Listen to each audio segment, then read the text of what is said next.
கதிர்குட்டி நீ என்கிட்ட அடி வாங்க போற பாத்துட்டே இரு அம்மா கிட்ட. என்ன பண்ணிட்டு இருக்க இங்க வந்து? இங்க பாரு. ஓய், ஒத்த வேணுமா உனக்கு? இங்க வரக்கூடாதுன்னு சொன்னா இல்லையா அம்மா உன்ன? வெளிய வா, வெளிய வாங்க, நீ வெளிய வா. இப்படிதாங்க கிச்சனுக்குள்ள வந்து கதிர்குட்டி பாத்தீங்கன்னா என் கூட சண்டை போட்டுக்கிட்டு இருப்பான். இந்த கப்போர்ட்லாம் ஒன்னொன்னா திறந்து மூடிட்டே இருப்பான். நிறைய தடவை வந்து கை நசுக்கிப்பானு எனக்கு ரொம்ப பயமா இருக்கும். அது மட்டும் இல்லாம சிலிண்டர்லாம் இருக்காங்க, ஏதாச்சும் க்ளோஸ் பண்ணி ஓப்பன் பண்ணி விட்டுடுவானான்னு பயமாவே இருக்கும். இதுக்காகவே வந்து இந்த கப்போர்ட் லாக் இருக்கும் பாத்தீங்களா, இது வாங்கலாம்னு ஆன்லைன்ல சர்ச் பண்ணிட்டு இருந்தேன். நல்லா குவாலிட்டியா இருக்கணுமே சொல்லி செக் போது இந்த ப்ராடக்ட் கிடைச்சதுங்க. இந்த பட்டனை பிரஸ் பண்ணி இப்படி நீங்க ஓப்பன் பண்ணிக்கலாம். அதே மாதிரி பேக் சைட்ல டபுள் சைட் ஸ்டிக்கருமே கொடுத்துருக்காங்க. ஸோ நல்லாவே இது ஸ்டிக் பண்ணிக்குது.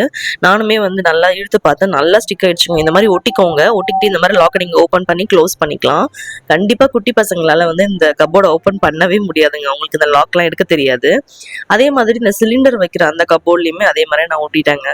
தேர்ட் கப்போர்ட் பார்த்தீங்கன்னா அவனால் ஓப்பன் பண்ண முடியாது, நல்லா டைட்டாக இருக்கும். அதனால அதுக்கு நான் வாங்கலை. ஸோ உங்களுக்கு எத்தனை தேவையோ அத்தனை நீங்கள் ஆர்டர் பண்ணி வாங்கிக்கலாம்.